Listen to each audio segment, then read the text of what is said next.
हाँ प्यारे बच्चों नमस्कार। बच्चों आज हम विज्ञान का पहला चैप्टर जो ग्रुप डी की परीक्षा में चूंकि 25 क्वेश्चन साइंस के आते हैं, हमारा टारगेट है कि हम 25 में 25 क्वेश्चन आपको दें। और मैं वादा करता हूं कि वेदा की टीम, एग्जाम वेदा की टीम के साथ यदि आपने विज्ञान पढ़ लिया तो आपको 25 में 25 क्वेश्चन मिलेगा। बच्चों सबसे पहले हम पढ़ते हैं विज्ञान। विज्ञान कहते किसको हैं, पहले साइंस को पढ़ लिया जाए, क्योंकि विज्ञान में हम तीनों चैप्टर को पढ़ेंगे, फिजिक्स, केमिस्ट्री, बायो। अब हम ये देखते हैं कि विज्ञान कहते किसको, विज्ञान है क्या। तो सबसे पहली बात इसको समझना। देखो, जैसा कि विज्ञान शब्द जो लिखा गया है, विज्ञान शब्द जो लिखा गया है, इसका जब शाब्दिक अर्थ की बात करते हैं, इसके जब शाब्दिक अर्थ की बात करते हैं तो विधन ज्ञान, विधन ज्ञान, विधन ज्ञान, विधन ज्ञान का मतलब विशेष ज्ञान, विशेष ज्ञान, यानी इसका मतलब होता है विशेष ज्ञान। जैसा कि आप लोगों ने अब तक विज्ञान की परिभाषा भी समझा है, किसी भी विषय का सुसंगठित, सुव्यवस्थित, क्रमबद्ध ज्ञान ही विज्ञान। यानी किसी भी विषय पर या किसी भी टॉपिक पर यदि हम उस विषय पर विशेष रिसर्च करें, विशेष जानकारी लें, सामान्य से हटकर, तो विज्ञान कहा जाएगा। विज्ञान का मतलब होता है, विज्ञान में तीन चीज का फॉलो करना पड़ता है। बच्चों ध्यान दीजिए, विज्ञान एक बहुत व्यापक कंसेप्ट है। विज्ञान को जानने के पहले मैं ब्रह्मांड को जान लेता हूं, क्योंकि यूनिवर्स ब्रह्मांड जिसमें हम लोग रह रहे हैं, सारी पृथ्वी रह रही, सारे ग्रह नक्षत्र रह रहे हैं, तो ब्रह्मांड में मुख्यतः दो ही पदार्थ आते हैं, दो ही चीजें आती हैं ब्रह्मांड में। ब्रह्मांड में दो ही चीजें आती हैं जिस पे ब्रह्मांड टिका हुआ है, पदार्थ और ऊर्जा, पदार्थ और ऊर्जा। यानी जो कुछ इस ब्रह्मांड में दिखाई पड़ रहा है, या तो पदार्थ है या तो ऊर्जा है। तो विज्ञान में चूंकि पदार्थ और ऊर्जा है, हम यहां जिस विज्ञान की बात करने जा रहे हैं, उस पदार्थ की बात करने जा रहे हैं जिस पर हमको अध्ययन करना है, जिसके चारों ओर हम घिरे हुए हैं। क्योंकि आज विज्ञान का युग है। विज्ञान को जानने के पहले हम उसकी कुछ शाब्दिक व्याख्या पर नजर रखते हैं। देखिए, जो बात आई है कि विज्ञान है क्या, विज्ञान के बारे में जो बताया जा रहा है कि विज्ञान तीन चरणों से होकर गुजरता है। प्रयोग प्लस परीक्षण प्लस निष्कर्ष। प्रयोग, परीक्षण और निष्कर्ष, यानी कहने का मतलब प्रयोग, परीक्षण और निष्कर्ष, यानी एप्लीकेशन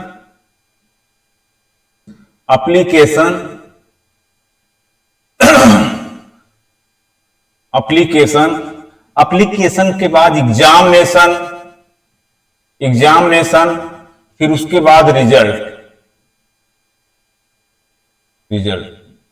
यानी जब किसी भी विषय पर इन तीनों प्रणालियों का यूज किया जाता है, तीनों एप्लीकेशन, एग्जाम और रिजल्ट, तीनों का प्रयोग करके जो रिजल्ट निकाला जाता है, उसी को हम विज्ञान कहेंगे। यहां विज्ञान जब बात आती है कि किस पे भी कर सकते हैं, हम इसका प्रयोग व्यक्ति और समाज पे भी कर सकते हैं। जब विज्ञान की बात आती है तब इसका प्रयोग हम व्यक्ति और समाज पे करते हैं। जब इसका प्रयोग व्यक्ति प्लस समाज पे करते हैं, जब इसका प्रयोग व्यक्ति और समाज पे करते हैं, तो सामाजिक विज्ञान कहा जाता है। तभी क्या कहा जाएगा, सामाजिक विज्ञान। जब इसका प्रयोग व्यक्ति और समाज पर करेंगे, जब इसका प्रयोग व्यक्ति और समाज पर किया जाता है, यानी एप्लीकेशन, परीक्षण और निष्कर्ष जब समाज पर किया जाता है, तो सामाजिक विज्ञान, इतिहास, भूगोल, राजनीति विज्ञान कहा जाएगा। मतलब जब व्यक्ति और समाज पे इसका प्रयोग किया जाएगा तो क्या कहलाया जाए, इतिहास, भूगोल, राजनीति विज्ञान, सामाजिक विज्ञान कंबाइंड रूप से। जब इसका प्रयोग हम पदार्थ पे करते हैं, जब इसका प्रयोग हम पदार्थ पे करते हैं, पदार्थ पे करते हैं, तो ये क्या कहलाएगा? प्राकृतिक विज्ञान कहलाएगा, प्राकृतिक विज्ञान। क्योंकि लोगों का कंसेप्ट अभी क्लियर नहीं है। कोई अगर साइंस पढ़ता है तो कहता है मैं साइंस पढ़ रहा हूं। भाई कौन सी साइंस पढ़ रहे हो आप? व्यक्ति और समाज की साइंस पढ़ रहे हो कि पदार्थों की साइंस पढ़ रहे हो? अब पदार्थों पर जब साइंस प्रयोग किया जाता है, जब इसका प्रयोग एप्लीकेशन पदार्थों पर किया जाता है और तो प्राकृतिक विज्ञान कहा जाता है। लेकिन पदार्थों पर जो प्रयोग किया जाएगा वो 100% रिजल्ट देता है, सही देता है। लेकिन व्यक्ति और समाज पर जब उसका प्रयोग किया जाएगा तो उसका रिजल्ट 100% नहीं होता है। ठीक, कहने का मतलब जैसे मान लीजिए समाज की कोई घटना है, ये कोई व्यक्ति है, ठीक, ये कोई व्यक्ति है कहीं बैठा हुआ है, कहीं बैठा हुआ है, मान लीजिए पार्क है, पार्क में बैठा हुआ है या कहीं सोसाइटी में बैठा हुआ है। एक बच्चा आता है, मतलब इसका एप्लीकेशन देखने चल रहे हैं कैसे समाज पर इसका एप्लीकेशन करने पर उसका रिजल्ट 100% आता है कि नहीं। मान लीजिए एक छोटा बच्चा आता है 5 साल का, इस व्यक्ति को पीट देता है, एक डंडा लिए है और पीट देता है। ये व्यक्ति हंसने लगता है, कहता क्या बाबू बहुत अच्छा किया तुमने, क्या बढ़िया मारा है मेरा बेटा। ये पहले दिन की घटना है, यानी 5 साल का ये बच्चा है, 5 साल का बच्चा है, इसको क्या होता है डंडा लेके पीट देता है। जब देता है तो पहले दिन तो रिजल्ट आता है, खुश था, अच्छे मूड में था, उसने उसको माफ कर दिया। दूसरे दिन क्या होती है, यही फिर उसको पीटता है। जब फिर पीटता है तो उसको क्या करता है, फिर माफ कर देता है। लेकिन तीसरे दिन वो घरेलू झगड़े में परेशान था, घर पर अपनी पत्नी से झगड़ा करके आया था। जब बच्चा तीसरे दिन उसको पीटता है तो एक लप्पड़ मारता है, कहा था ससुर कहेंगे बेवकूफ, रोज रोज आदत बना लिया है, जब बैठे रहो तुम आके मार के चला जाता है, चूतिया समझ बैठा हमको। तो कहने मतलब इसका अगर प्रयोग किया गया, यानी 5 साल के बच्चे का प्रयोग यदि समाज पर किया गया, समाज के किसी व्यक्ति पे किया गया, तो 2 दिन रिजल्ट पॉजिटिव आया, 2-3 रिजल्ट तो पॉजिटिव आया, लेकिन तीसरे दिन रिजल्ट निगेटिव हो गया। इसलिए बात कही जा रही, कहने का मतलब व्यक्ति और समाज पर कोई भी रिजल्ट टेम्पोररी होता है, परमानेंट नहीं होता है, उस पर 100% रिजल्ट नहीं आ सकता। जैसे मान लीजिए गांधी जी ने, इतिहास का उदाहरण लेते हैं, गांधी जी ने जन आंदोलन चलाया था, महान जननायक साबित हुए थे, वो पूरी दुनिया में उन्होंने अपनी क्रांति फैलाई थी। किसके बल पर? लोगों के बल पर, एक भीड़ जुटाकर। लेकिन उस समय एक तरफ पूरा ब्रिटिश साम्राज्य था, एक तरफ गांधी जी थे। अगर उसी का प्रयोग आज हम गांधी जी की उस घटनाओं का प्रयोग करके अगर समाज पे करते हैं तो हमारे देश की पुलिस लठिया के मार डालेगी, कई लोगों का हाथ पैर टूट जाएगा, कोई अपंग हो जाएगा। तो कहने का मतलब समाज की जो घटना है या सामाजिक विज्ञान की जो घटना है वो 100% सही नहीं होती है। यानी प्रयोग किया कितने, 5 साल के बच्चे का एक मानव के ऊपर प्रयोग किया गया, लेकिन 2 दिन तो घटना पॉजिटिव रही, तीसरे दिन घटना निगेटिव हुई। हम कह सकते हैं कि जब विज्ञान का प्रयोग समाज या व्यक्ति पे किया जाता तो 100% पॉजिटिव नहीं होती है। यही प्रयोग हम पदार्थ पे करते हैं। यही प्रयोग यदि हम पदार्थ पे करते हैं तो पदार्थ पे मान लीजिए हाइड्रोजन ऑक्सीजन मिलके जल बन रहा है, हाइड्रोजन ऑक्सीजन मिलके जल बन रहा है। ये जल चाहे अमेरिका हो, चाहे जापान हो, चाहे चाइना हो, हर जगह जल ही जल बनेगा। दुनिया के किसी भी ग्रह पे चले जाइए, दुनिया के किसी भी नक्षत्र पे चले जाइए, को ये पदार्थ का जो प्रयोग 100% सही होता है। यानी आपने प्रयोग क्या किया, हाइड्रोजन लाया, ऑक्सीजन लाया, उसका परीक्षण किया तो आपको जल बना, अंत में निष्कर्ष हमको जल मिला, तो कहने का मतलब ये 100% सही होता है। कहने मतलब जो विज्ञान का कंसेप्ट है आज तक काफी लोगों को नहीं क्लियर है, मैं क्लियर करा देता हूं। क्योंकि विज्ञान पढ़ रहे हैं तो विज्ञान को जानना बहुत जरूरी होती है, उसकी भाषा को समझना जरूरी होता है, उसके शब्दों का विश्लेषण जरूरी होता है। हम यही कह सकते हैं कि विज्ञान क्या है। विज्ञान क्या है, जब किसी वस्तु पर प्रयोग किया जाए और वहां परीक्षण किया जाए, फिर निष्कर्ष निकाला जाए, उसका रिजल्ट जो भी आएगा, इन 3 चरणों से गुजरने पर जो घटना घटी है वही विज्ञान कहा जाएगा। यानी विशेष ज्ञान। कहने मतलब पानी सब पीते हैं, पानी सब पीते हैं, पानी सब पीते हैं, मान लीजिए पानी सब पीते हैं, सब जानते हैं कि जल होता है, लेकिन अगर जल के बारे में कोई जानता है कि जल हाइड्रोजन और ऑक्सीजन से मिलकर बना है, जल हाइड्रोजन और ऑक्सीजन से मिलकर बना है, ये क्या हो गया, जल हाइड्रोजन और ऑक्सीजन से मिलकर बना है, इसको क्या बोला जाएगा, इसको एक बोला जाएगा उस व्यक्ति को विशेष ज्ञान है, इस व्यक्ति को विशेष ज्ञान है। तो कहने का मतलब वो विज्ञान को जानता है, वो विज्ञान को जानता है, वो विज्ञान को जानता है। अब इसी के साथ हम अब ये देखते हैं कि जब इसका प्रयोग प्लस परीक्षण और प्लस निष्कर्ष, जब प्रयोग परीक्षण और निष्कर्ष ये हमारा पदार्थों पे किया जाता है, जब पदार्थों पे किया जाता है तो इसी को हम कहते हैं प्राकृतिक विज्ञान। इसी को क्या बोलते हैं, प्राकृतिक विज्ञान। ये बोला जाएगा प्राकृतिक विज्ञान, नेचुरल साइंस। इसी नेचुरल साइंस को 3 भागों में बांटा गया है, इसी नेचुरल साइंस को 3 भागों में बांटा गया है, यानी नेचुरल साइंस, इसी नेचुरल साइंस को 3 भागों में बांटा गया है। वही 3 भाग कौन कौन से हुए हैं, भौतिक विज्ञान,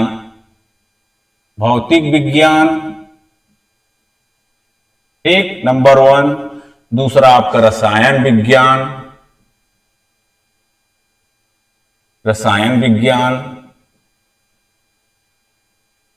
फिर तीसरा आपका हो जीव विज्ञान।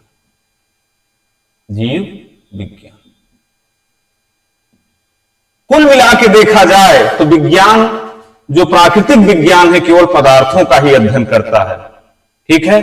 अब चूंकि भौतिक विज्ञान क्या है, इसके बारे में विशेष थोड़ा थोड़ा परिचय कराया जाए। प्रकृति की सारी घटनाओं का अध्ययन करना, study of nature and it's phenomena, प्रकृति और उसकी सारी घटनाओं का अध्ययन करना ही भौतिक विज्ञान है। और जो पदार्थों का स्पेशली अध्ययन करता है उसे रसायन विज्ञान कहते हैं। और जो जीव व जंतु वनस्पतियों का अध्ययन करता है वो जीव विज्ञान कहा जाता है। हम यहां पर सबसे पहला काम, चूंकि पदार्थ, ये दुनिया पदार्थमय है, हम रसायन विज्ञान पर चर्चा करेंगे और ऐसे ऐसे पॉइंट पढ़ाएंगे कि वो आपको परीक्षा में आना है। ठीक है। हम आते हैं इस पर रसायन विज्ञान। ठीक है। अब देखिए नेक्स्ट, रसायन विज्ञान।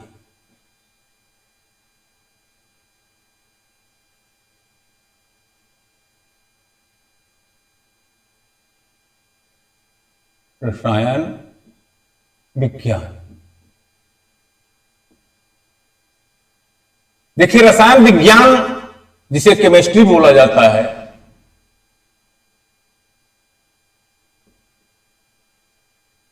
जानने के पहले इसका शाब्दिक अर्थ देते। इसका शाब्दिक अर्थ क्या है, रस धन आयन। इसका 10 है रस धन आयन।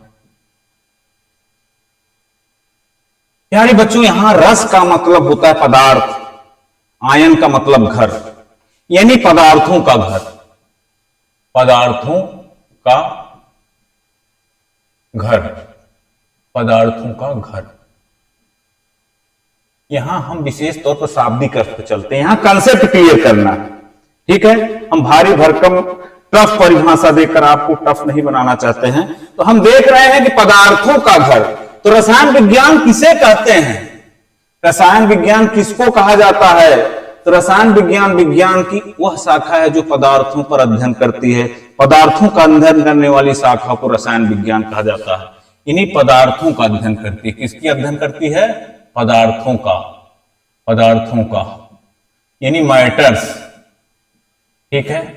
मैटर का अध्ययन जो करती है वही रसायन विज्ञान है। देखा जाए तो पूरा ब्रह्मांड मैटर और ऊर्जा का खेल है। हम जहां भी कहीं घिरे हुए हैं, अब मैटर है क्या, इस पे चलते हैं। मैटर किसको कहा जाता है? मैटर यानी पदार्थ क्या है, ठीक।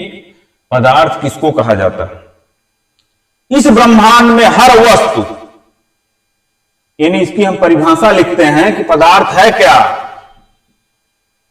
हर वस्तु, हर वह वस्तु, हर वह वस्तु जिसमें भार होता है, जिसमें भार होता है, ठीक है।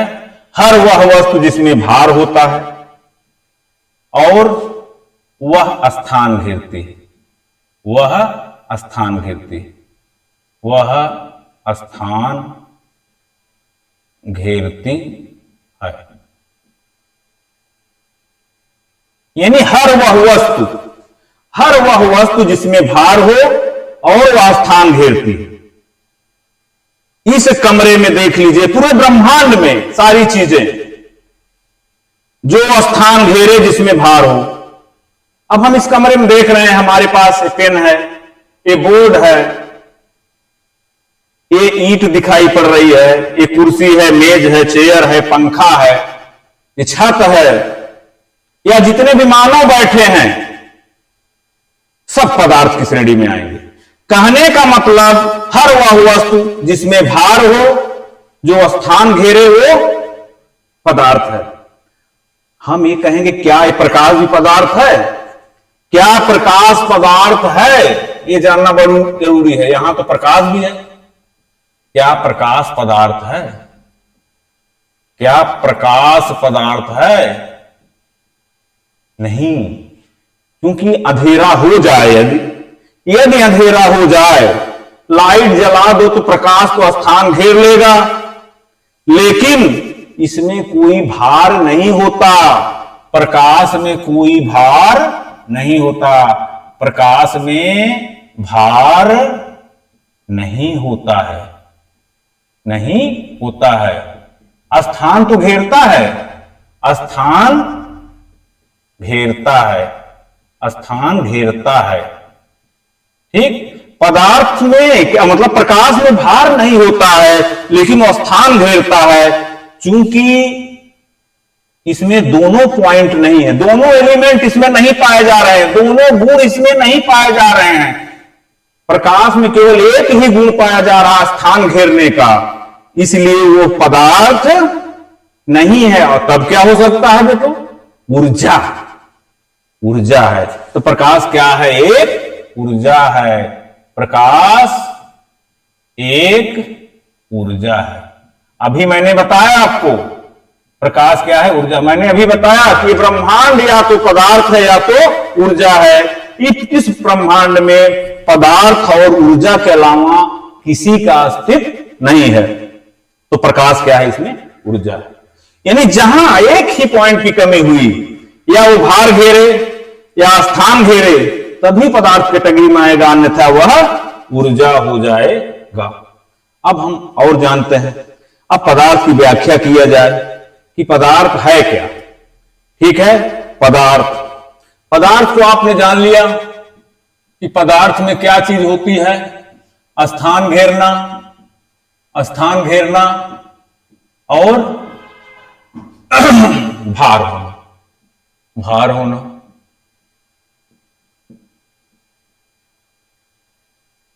ये बात मैंने जाना कि ब्रह्मांड क्या है? पदार्थों से बना हुआ। अब पदार्थों का अध्ययन हम रसायन विज्ञान की शाखा में करने जा रहे हैं। कि पदार्थ किससे बना है, जान लिया जाए।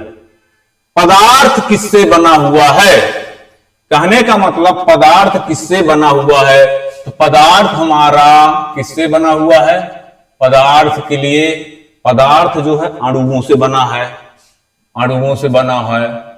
ठीक, पदार्थ अणुओं से बना है। अणु किससे बने हैं, अणु परमाणुओं से बने हुए थे। अणु किससे बने हैं, अणु जो है परमाणुओं से बने हैं। अणु किससे बने हैं, परमाणुओं से बने हैं। ठीक, परमाणु किससे बने हैं, इलेक्ट्रॉन प्रोटॉन से बने हैं। इलेक्ट्रॉन, प्रोटॉन और न्यूट्रॉन।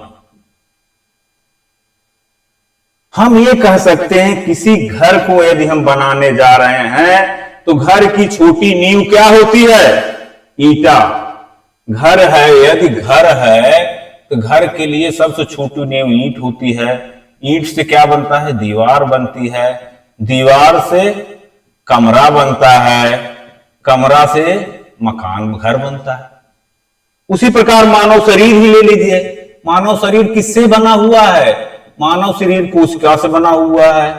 कोशिका से बना हुआ है, कोशिकाओं से ऊतकों का निर्माण होता है। ठीक, ऊतक से अंग का निर्माण होता है। अंग, अंग तंत्र से फिर शरीर बनती है। कहने का मतलब जो है, उसी प्रकार पदार्थ का सबसे छोटा पॉइंट क्या होता है कि परमाणु है। हम कह सकते हैं इलेक्ट्रॉन, प्रोटॉन, न्यूट्रॉन भी तो है, लेकिन इलेक्ट्रॉन, प्रोटॉन, न्यूट्रॉन का अकेले अस्तित्व नहीं है, परमाणु से ही इसका अस्तित्व शुरू होता है। अगर हम यहां बात करें ईंट का, तो कह दो ईंट तो मिट्टी से बना है, अकेले मिट्टी का तो कोई अस्तित्व है नहीं। इसलिए कह सकते हैं कि पदार्थ की सबसे छोटी इकाई परमाणु। पदार्थ की सबसे छोटी इकाई क्या होती है, परमाणु। जैसे प्रकार शरीर की सबसे छोटी इकाई कोशिका होती है और घर की सबसे छोटी इकाई ईंट होती है।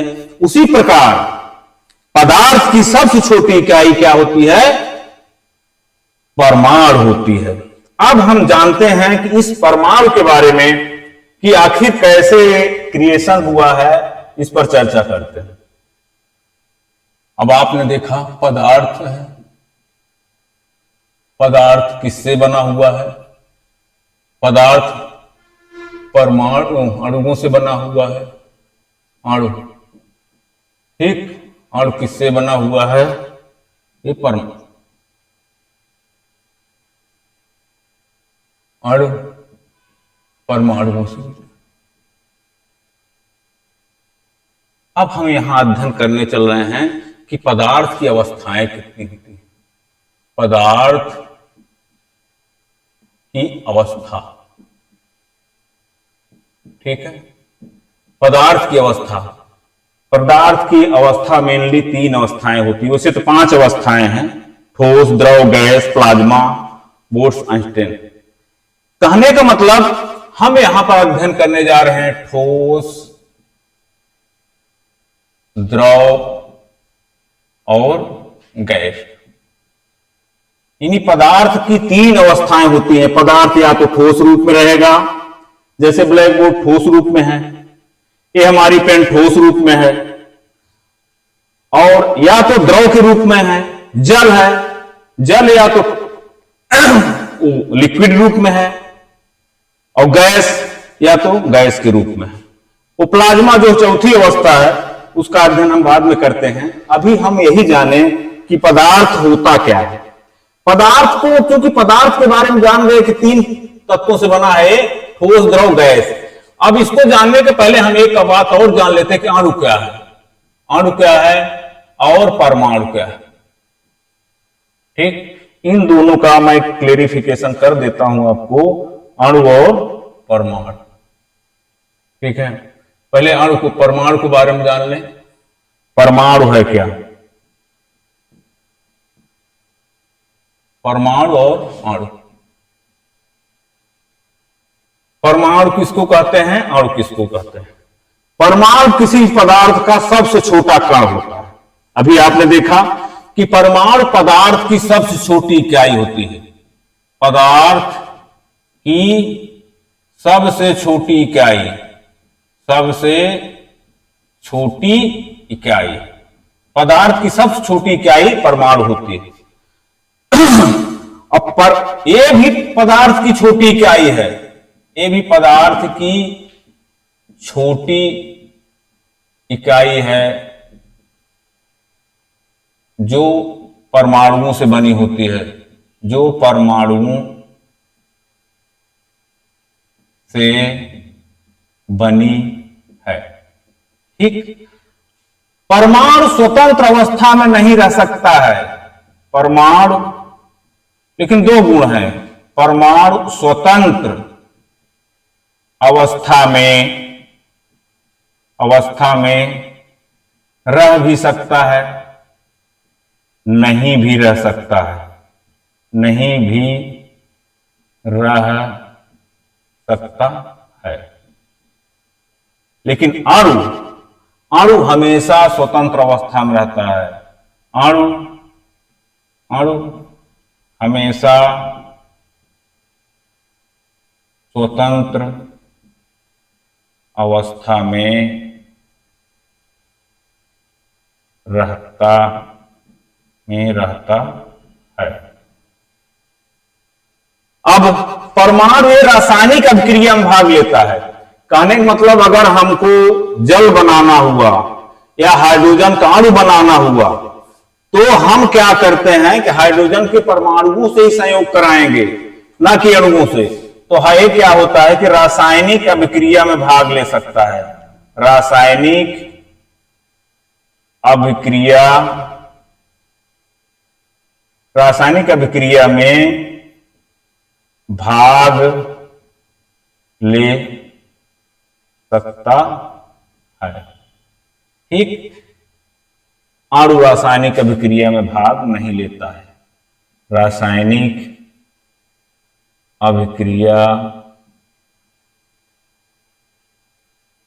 में भाग नहीं ले सकता है। मतलब पदार्थ को जानने के पहले थोड़ा परमाणु के बारे में छोटा सा जानकारी हमको मिल जाए कि क्या क्या होता है। क्योंकि परमाणु स्वतंत्र अवस्था में नहीं रह सकता है, नहीं रह भी सकता है। जैसे मान लीजिए कहा गया कि कौन सा तत्व है जो स्वतंत्र अवस्था में रह सकता है, जैसे सोने का परमाणु है, ये स्वतंत्र अवस्था में रह सकता है।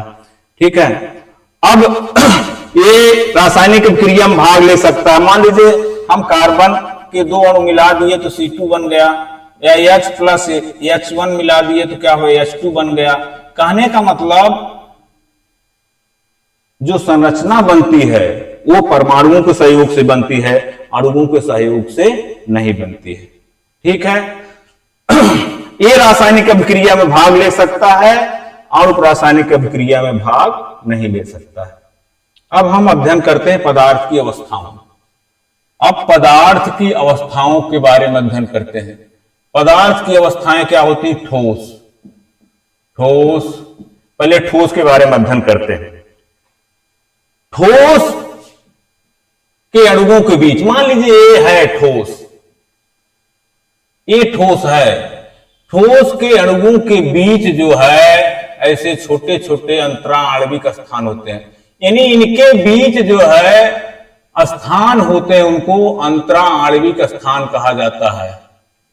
इनको अंतराणविक स्थान, ये हम पहले जान लेते हैं कि है क्या अंतराणविक स्थान। कहने का मतलब कोई पदार्थ का मेन पॉइंट क्या होता है? अणु। भाई अणुओं तो परमाणु से बनते हैं, ठीक। तो हम अंतराणविक स्थान की बात करते हैं।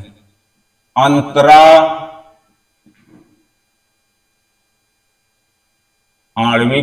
स्थान,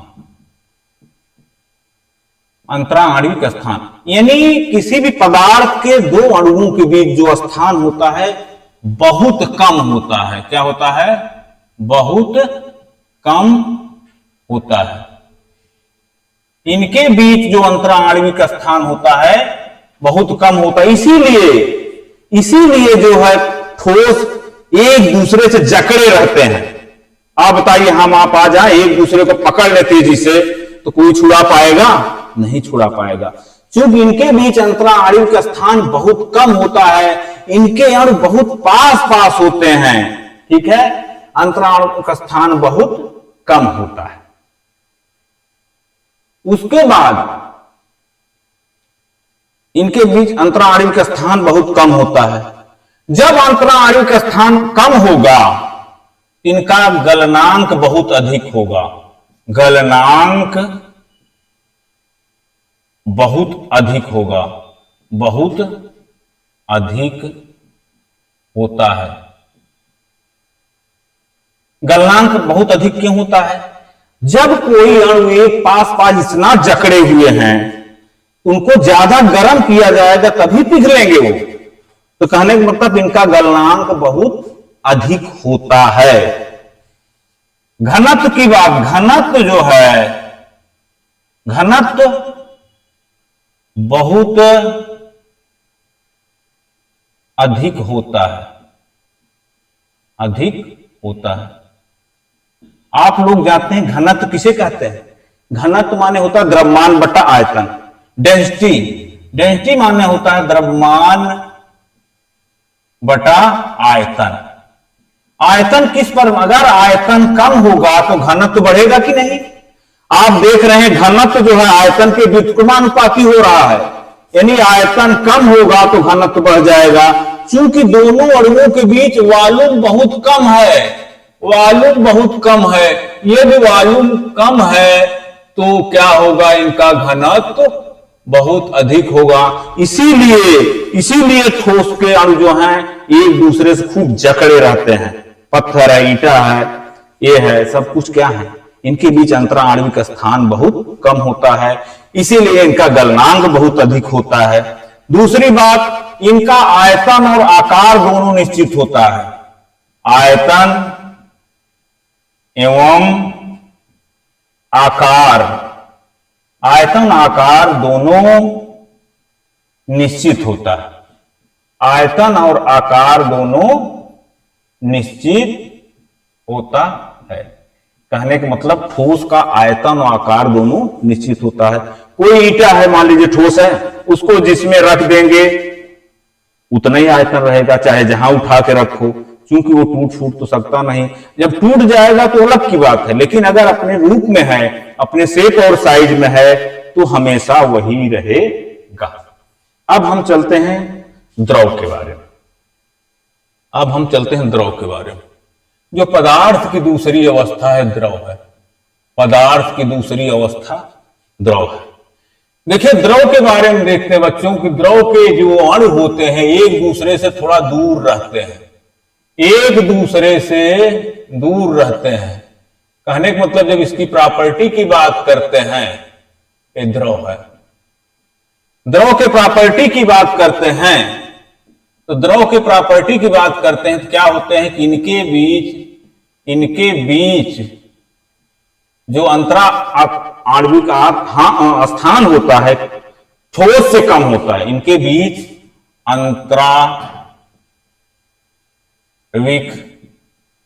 स्थान ठोस से कम होता है, ठोस से कम होता है। कहने का मतलब इनके बीच अंतराणविक स्थान ठोस से कम होता है। क्यों कम होता है? क्योंकि इसके अणु दूर दूर रहते हैं। जब किसी के बीच कोई दूरी होती है तो घनिष्ठता नहीं होती, वो जकड़नपन नहीं आ जाता है। सपोज दैट आप और दोस्तों के बीच मनमुटाव हो जाए, आप बताइए उतनी क्लोजनेस रहेगी जब तक एक दूसरे को जकड़े नहीं रहेंगे। मान लीजिए पानी का उदाहरण ले लीजिए, पानी के अणु एक दूसरे के दूर रहते हैं, इसीलिए पानी को जहां छोड़ दीजिए फैलने लगता है। अब इसके बाद दूसरी बात आती है कि इनकी गलनांक जो है, गलनांक ठोस से अधिक होता है। गलनांक ठोस से अधिक होता है, ठोस से अधिक होता है। मतलब गलनांक इनका ठोस से अधिक होता है। ठीक है, गलनांक ठोस से अधिक होता है।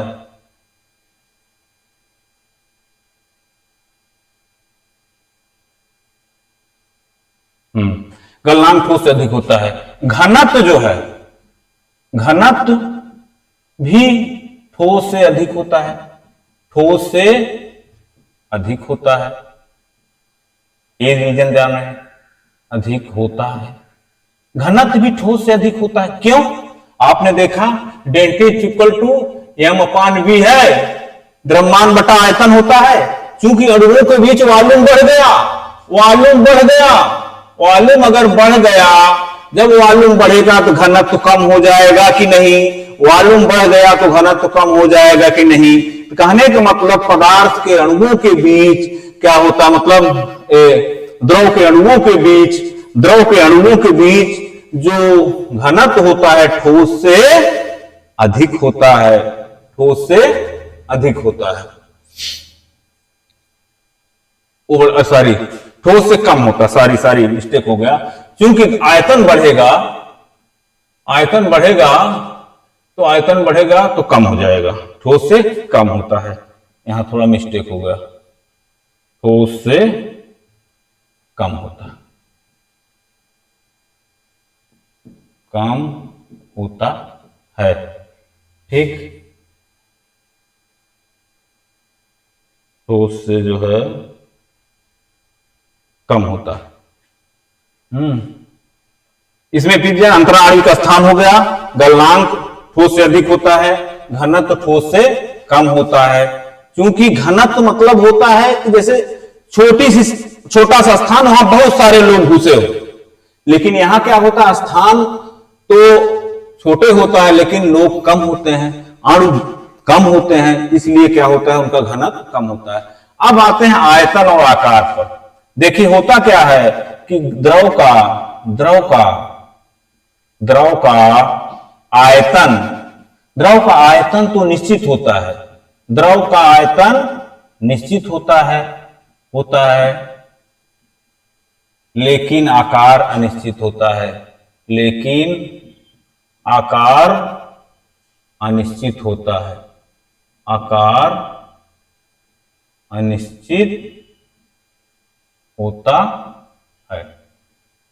कहने का मतलब द्रव जिस पार्ट में रखा जाएगा उसी का आकार ग्रहण कर लेगा। मान लीजिए 1 लीटर पानी आपने लिया, 1 लीटर पानी बड़े ड्रम में रख दिया तो ड्रम का आकार ले लेगा।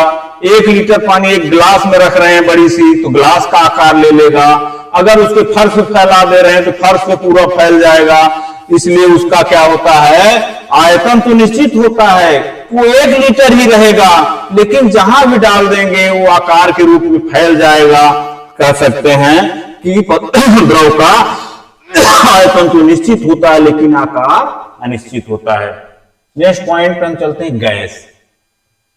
गैस, देखिए गैस के अणु क्या होते हैं, गैस के अणु क्या होते हैं, बहुत दूर दूर रहते हैं, बहुत दूर दूर से रहते हैं, यानी इनके बीच अंतराणवीय आकर्षण बल बहुत अधिक होता है। हाँ, गैस के अणुओं के बीच अंतराणविक स्थान बहुत अधिक होता है। कहने का मतलब अंतराणविक स्थान जो है बहुत अधिक होता है, बहुत अधिक होता है।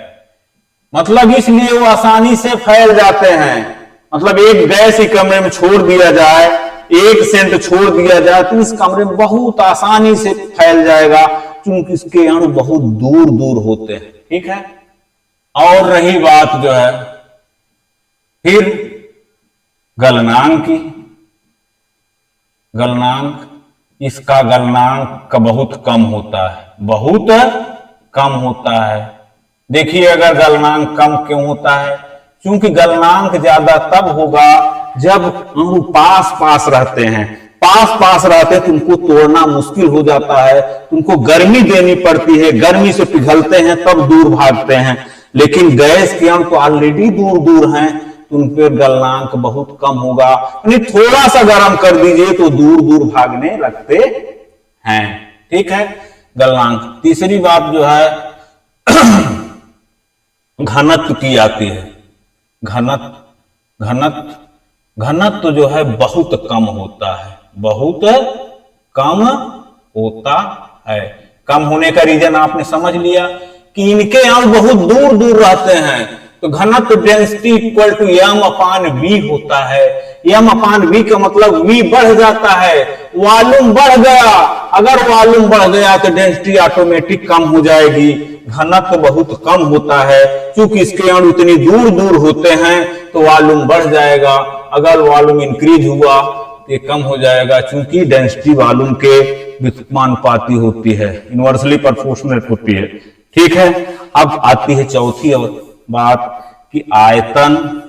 आयतन तो निश्चित, आयतन एवं आकार दोनों अनिश्चित होता है। आयतन आकार दोनों अनिश्चित होता है। दो आयतन आकार दोनों अनिश्चित होता है। ठीक है, आयतन और आकार दोनों अनिश्चित होता है। देखिए कैसे नहीं अनिश्चित होता है, आप जानते हैं छोटी सी गैस एक कमरे में छोड़ दीजिए, पता नहीं कितनी दूरी में फैल जाएगी। ठीक है, आप रोड पे जाते होंगे, कुत्ता मरा मिलता होगा, पूरा वातावरण एकदम गंधमय हो जाता है। हाँ, कितना गंध आती है। कहने का मतलब वो गैस छोटी सी है, लेकिन पता नहीं कहां कहां वायुमंडल में फैल जाएगी, क्योंकि उसका ना आयतन निश्चित होता है ना आकार निश्चित होता है। जहां फैलेगी उसी का आयतन आकार ग्रहण कर लेती है। एक मतलब ड्रम में बंद कर दीजिए तो उसका आकार ग्रहण कर लेगी, एक बोतल में रख दीजिए तो गैस बोतल का आकार ग्रहण कर लेगी। ठीक है, एक छोटे से पार्ट में रख लीजिए तो उसमें ग्रहण कर लेगी। कहां तक उसका आयतन आकार दोनों अनिश्चित होता है, जहां जाएगी उसी का आयतन आकार ग्रहण कर लेगी। बच्चों आपने देखा कि सबसे पॉइंट मेन होता है कि जैसे मैंने देखा है, कुछ व्यवहारिक उदाहरण भी समझ लेते हैं।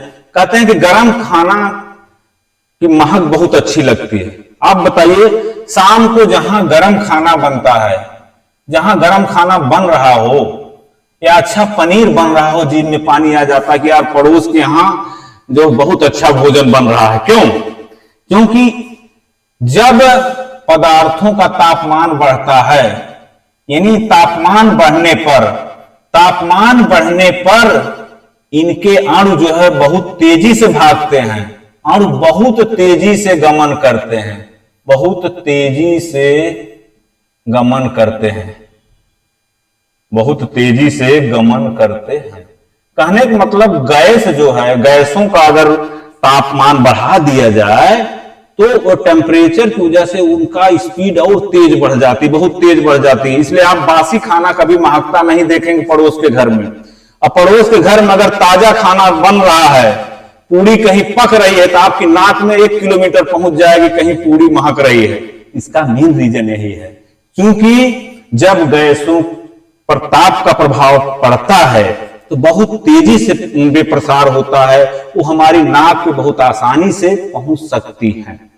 बच्चों आज मैं अपनी कक्षा यहीं समाप्त कर रहे हैं, और बहुत सारी आपका कंसेप्ट वीडियो दिया जाएगा। अभी तो हम बता रहे हैं, आपको बेस है, एक केमिस्ट्री का बेस समझाया जा रहा है। अभी तो पदार्थों के घर में घुसने का तरीका बताया जा रहा है, अभी पदार्थों में गोते लगाएंगे। बच्चों एक बात जान लो कि केमिस्ट्री को साइंस ऑफ साइंस कहा जाता है। केमिस्ट्री क्या है? It is science of science, it is science of science, science of science. ये पूछा गया परीक्षा में कि कई बार कि what is the subject science of science. Science of science कौन सा सब्जेक्ट है? केमिस्ट्री को विज्ञानों का विज्ञान कहा जाता है, विज्ञानों का विज्ञान। विज्ञानों का विज्ञान क्यों कहा जाता है केमिस्ट्री को? क्योंकि हर विज्ञान में वो समाहित है। आप फिजिक्स की चीज ले लीजिए, फिजिक्स की बात ले लीजिए, आप फैन पढ़ रहे हैं, फैन के बारे में, फैन चल रहा है, किसका बना है? एल्युमिनियम का बना है पंखा। उसके तार किसके बने हैं? वायर। तार किसके बने? एल्युमिनियम के। एल्युमिनियम क्या है? तत्व है। तत्व किसका भाग होता है? केमिस्ट्री का भाग होता है कि नहीं? तत्वों का अध्ययन हम कहां करते हैं? परमाणुओं का अध्ययन कहां करते हैं? एल्युमिनियम एक परमाणु है, उस परमाणु का अध्ययन हम कहां करते हैं? केमिस्ट्री में ही करते हैं। है विज्ञान का विषय। आपका एल्युमिनियम तार विज्ञान में जाके पढ़ाई कर रहे हैं हम लोग, लेकिन है किसका विषय? केमिस्ट्री का। अपने जीवन की बात लीजिए, मनुष्य के लाइफ की बात ले लो बेटा।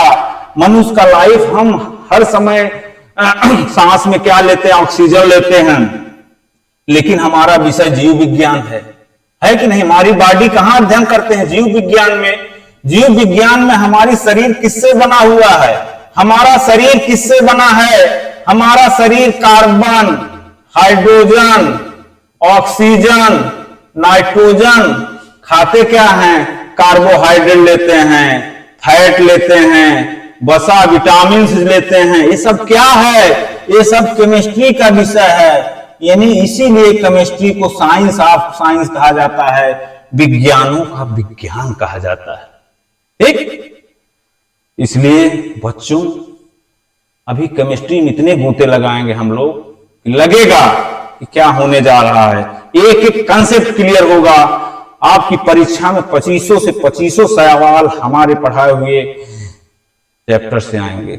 इसलिए आप एग्जाम वेदा का साथ दीजिए, अपने आप को समर्पित कर दीजिए।